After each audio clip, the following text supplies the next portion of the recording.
Hai, perkenalkan, saya Karissa Regina Septiara dari kelas 11 MIPA 1 akan menjelaskan mengenai minyak bumi.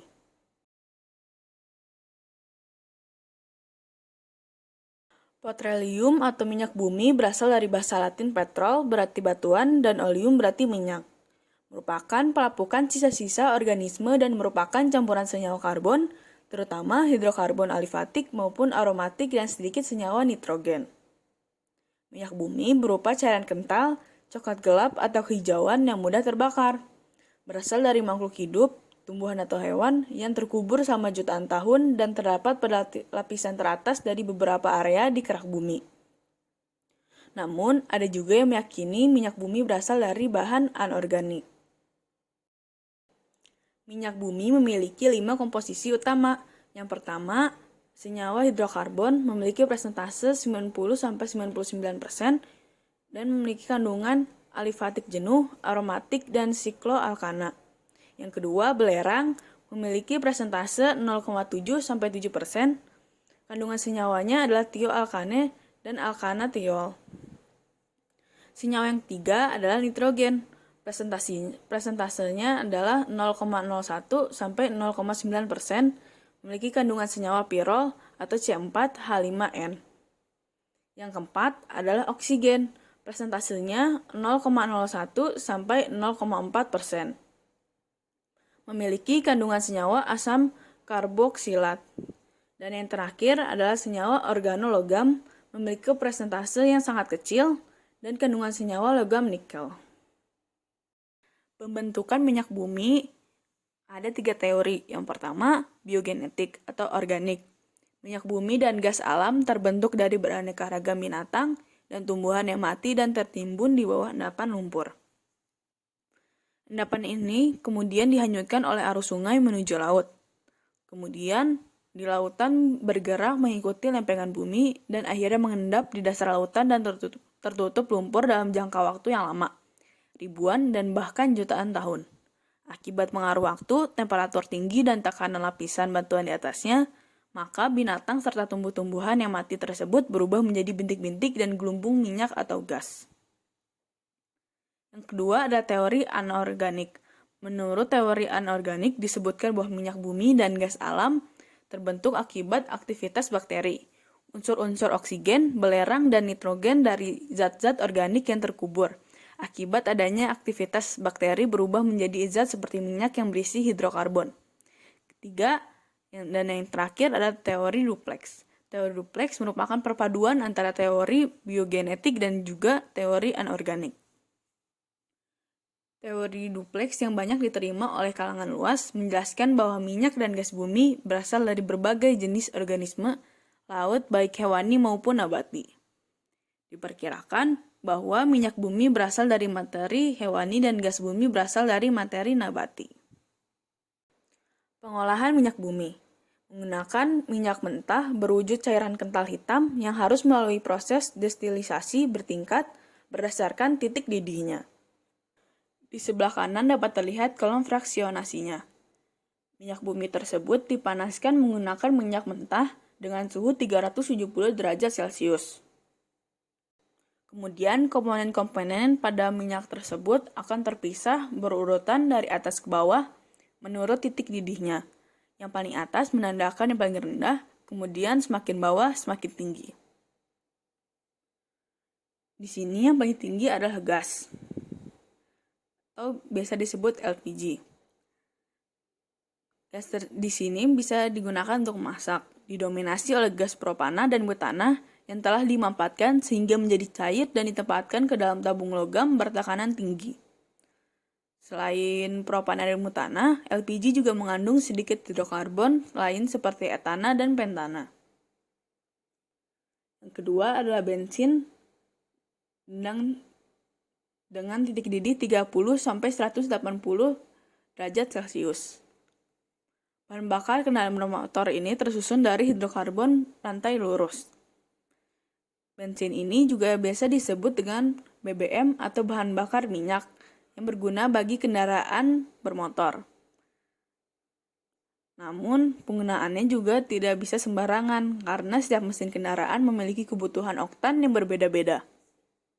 Yang tiga adalah nafta dengan titik didih 110 sampai dengan 195 derajat Celcius.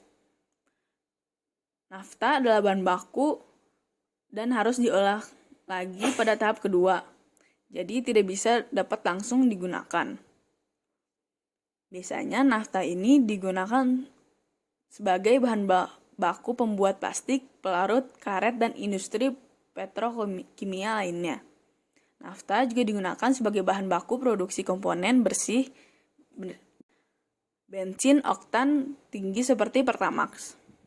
Yang 4 ada kerosin dengan memiliki titik didih 170 sampai dengan 290 derajat Celcius.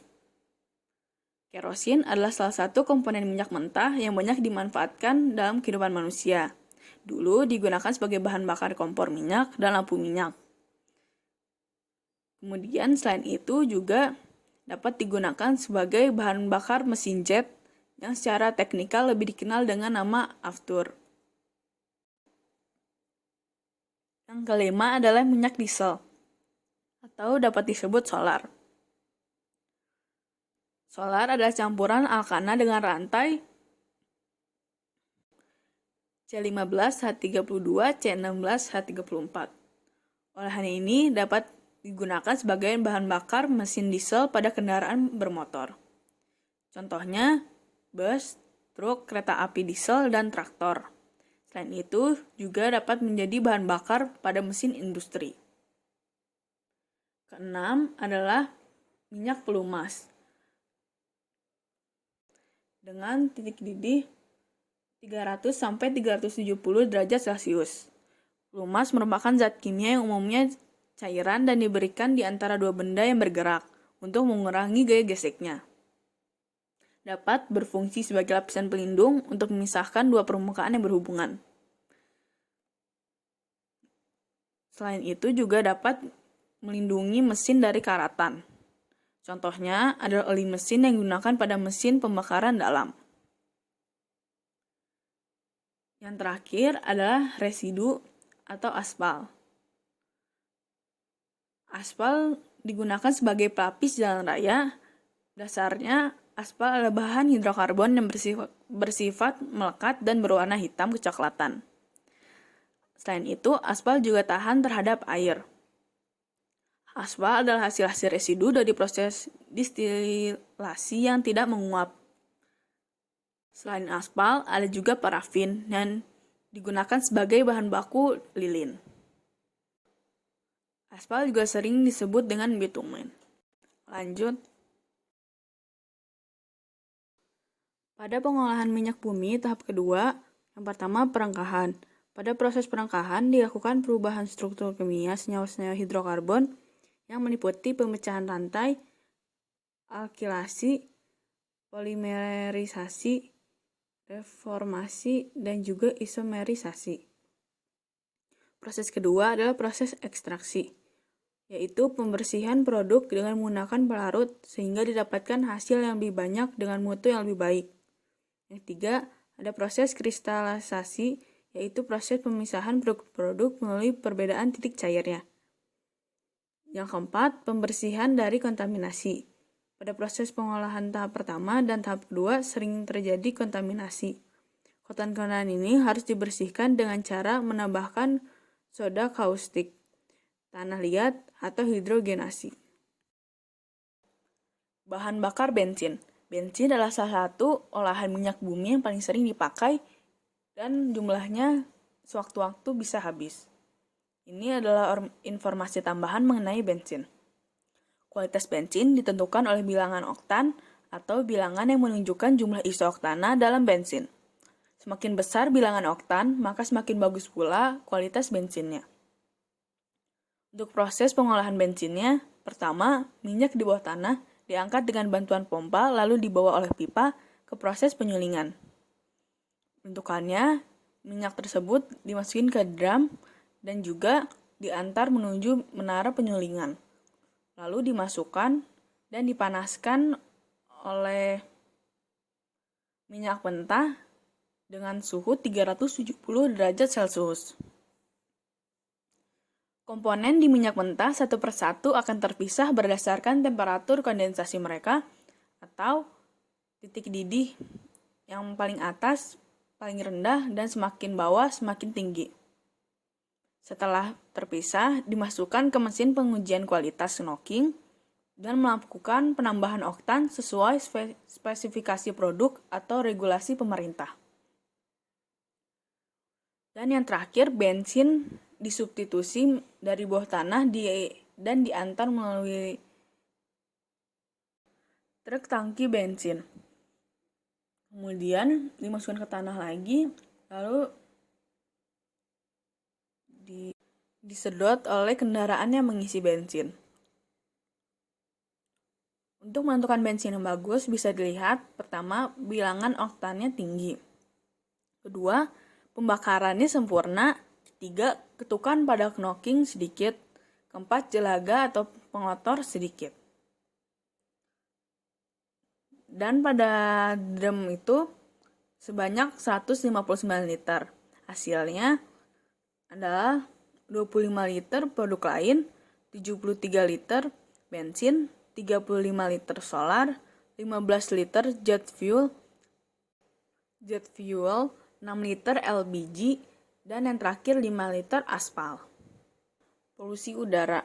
Udara yang tak tercemar oleh gas-gas berbahaya nantinya akan mempengaruhi iklim dunia, di mana gas-gas tersebut nantinya akan terkumpul dalam lapisan atmosfer yang lama-kelamaan akan mengendap di sana. Hal ini tentunya akan membuat lapisan ozon menjadi tidak stabil dan terjadinya perubahan iklim seperti musim hujan yang sangat lama serta musim panas yang sangat ekstrim. Hingga saat ini panas bumi semakin meningkat karena kejadian tersebut, dan yang ditakuti nantinya di masa depan adalah ketika panas bumi mencapai 50 derajat Celcius, sehingga kekeringan banyak terjadi di mana-mana, dan tentunya hal ini akan menimbulkan banyak kematian karena dehidrasi. Sekarang, penggunaan kendaraan bermotor sudah tidak terbatas. Dampak negatifnya adalah asap dari kendaraan tersebut. Secara kesimpulan, asap yang dihasilkan membuat udara di lingkungan semakin kotor atau polusi udara. Akan membuat banyak masyarakat terjangkit penyakit, terutama masalah paru-paru. Kedua, menapisnya lapisan ozon. Ketiga, berubahnya iklim dunia. Pemanasan global. Sekian penjelasan minyak bumi dari saya. Semoga bermanfaat. Sampai berjumpa di lain waktu.